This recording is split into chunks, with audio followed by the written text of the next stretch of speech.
Humarap sa libo-libong taga-suporta si Senador Dante Marcoleta sa harap ng nagbabadyang plunder case laban sa kanya. Umalma naman ang kampo ni former Speaker Martin Romualdez sa muling pagdawit sa kanya sa flood control scandal. Tutol din sila na gawing state witness si former DPWH Secretary Manuel Bonoan. Narito ang agenda report ni Hannah T.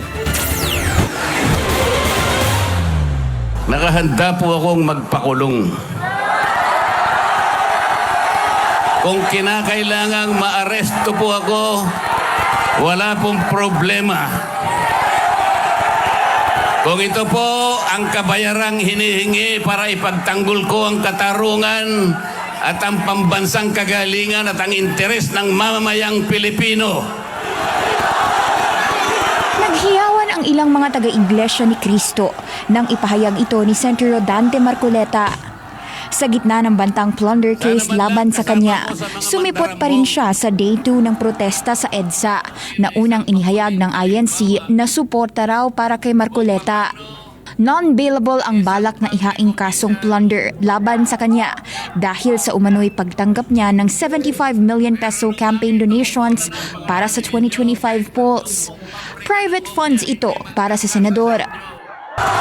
Sana man lang may ninakaw ako. Sana man lang kasama ko sa mga mandarambong. Mga nabanggit na yung mga pangalan nila. Ang isa ay si Martin Romualdez. Ang pinagdalhan ng mali-malitang pera.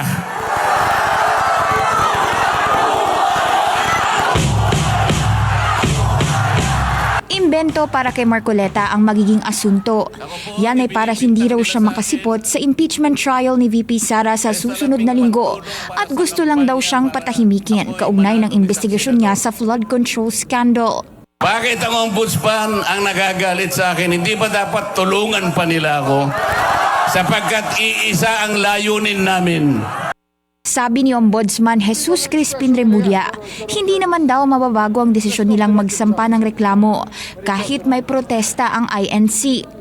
Para naman sa kampo ni dating House Speaker Martin Romualdez, wala raw ebidensyang nag-uugnay sa kanya sa flood control scandal. Maski raw si dating DPWH Secretary Manuel Bonoan na balak gawing state witness, hindi raw siya dinawit dito. Para ipalabas daw na mastermind si Romualdez ay isang pagpapaniwala sa publiko na iisang tao lang ang sangkot sa budget process, kahit dumadaan ito sa proseso. Matatandaang si Marcoleta ang unang nagpresenta sa surprise witness sa Blue Ribbon na si Orly Guteza na siyang nagdawit kay Romualdez sa umano'y kickback scheme. Si Marcoleta rin ang nanguna sa pagpupulong na ginawa sa Senado ng 18 Malata Boys na idinawit si Romualdez sa parehong issue. Wala noong authorization ang naging meeting mula sa Blue Ribbon Committee ni Senator Erwin Tulfo. Bagamat wala sa protesta, nagpahayag naman ng suporta ang kapwa niya minority member na si Senator Bongo. Gusto raw mapanagot ng taong bayan ang may totoong kasalanan sa korupsyon, pero pinaalala rin niyang tumindig sa maayos at mapayapang paraan. Para sa agenda, Hannah T, Billionaire News Channel.